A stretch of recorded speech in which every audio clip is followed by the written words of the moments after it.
बिस्मिल्लाहिर्रहमानिर्रहीम। अस्सलाम वालेकुम सब व्यूवर्स को। आज मैं बनाऊंगी फ्रूट चाट। उसमें मैंने लिए इतने एक बनाना, तीन माल्टे, नाशपाती, एक सेब, अनानास लूँगी मैं थोड़ा 3 पैक वाला, और आड़ू भी 3 पैक वाला थोड़ा।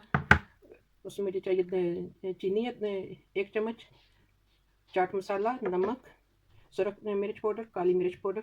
अब मैं फ्रूट को छील काट लूँगी। और एक अनार फ्रूट अब मैंने सारे छील काट लिए, मिक्स कर लेंगे सबको।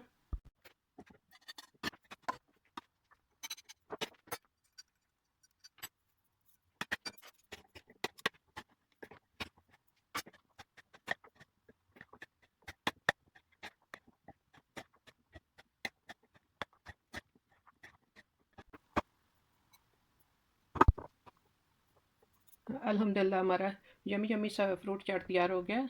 अल्लाह हाफिज़।